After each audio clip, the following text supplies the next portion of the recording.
incroyable. On va revoir quand même cette ouverture. Et alors, Stéphane Badji, le Sénégalais, qui est clairement en train de faire la sieste. Il dort, il n'est pas possible, il ne peut pas être réveillé parce qu'il laisse, on le voit bien là, l'attaquant dans son dos à 10 mètres. Il ne réagit pas sur le démarrage, il ne bouge pas. Mais parce qu'il s'est réglé sur le premier stopper. Si on prend l'image de départ, tu verras qu'il s'est réglé sur le premier stopper. Le problème, c'est que l'autre stopper et l'autre latéral ont couvert complètement cette profondeur. Et sur ce coup-là, c'est quand même à ce niveau-là, quand même, c'est chaud. Hein. Kaba Diawara, regardez, vous auriez aimé quand vous étiez attaquant, vous, avoir un défenseur comme ça en pleine sieste. Hein. On va le voir sur la palette. Là, moi, je pense que c'est le problème de jouer à 3. Donc, il joue à 3 en zone. Et justement, donc, le latéral droit qui doit rentrer, ben, des fois, il oublie. Et si personne ne lui parle pas, ben, ça fait ce genre d'écart. Et là, regardez, donc là, justement, il s'aligne. Là, il est trop à l'intérieur. Il ne regarde pas ce qui se passe dans son dos. Il est surpris. Et après, c'est trop tard parce que, voilà. Il s'aligne sur le premier stopper. Il s'aligne et puis il est trop à l'intérieur. Il oublie de fermer, comme on dit. On a été bien organisé défensivement. Bien sûr, on aurait souhaité avoir ressortir davantage le ballon, mais c'est aussi des circonstances qui l'ont imposé. Au bout alors maintenant. Non, on avance, on n'était pas non plus. Je pense que contre le Ghana, on a perdu dans les dernières secondes. Et l'analyse du match se fait par rapport au score, pas par rapport au match. Donc voilà, là on a gagné, on n'est pas non plus, on n'est pas champion. C'est juste. C'est une compétition que je découvre, qui est excessivement difficile parce que les conditions sont complètement différentes de celles que je connais en Europe. Et donc c'est des vrais combats physiques. Donc évidemment, on souhaiterait avoir davantage de maîtrise, comme je l'ai dit, dans la tenue du ballon. Mais il faut aussi avoir la capacité de s'adapter. En Algérie à partir de maintenant, parce qu'on parlera tout à l'heure des tensions au Sénégal, on parlera des tensions au Cameroun, il y avait aussi des tensions en Algérie.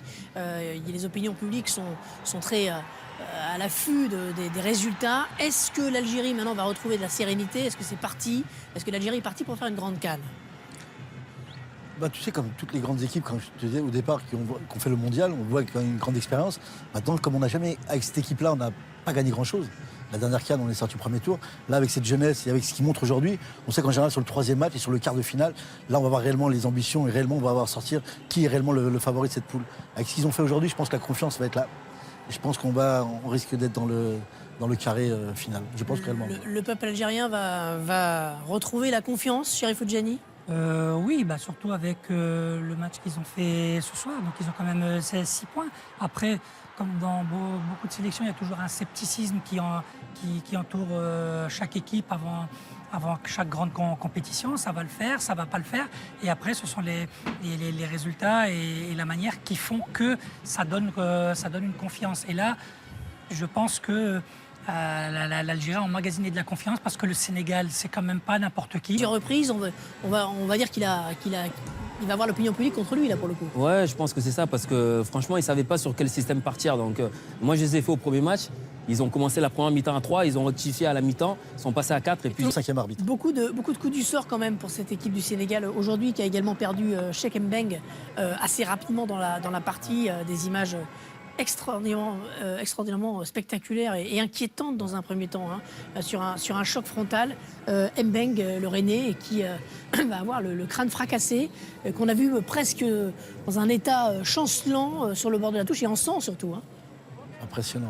Hein. Ouais, c'est des images qu'on n'aime pas voir ensanglanté comme ça. C'est jamais très beau. J'espère qu'il a rien ou que ce soit pas trop grave parce que là, il est complètement KO, quoi. Ouais, il a terminé debout. Il est sorti quand même debout.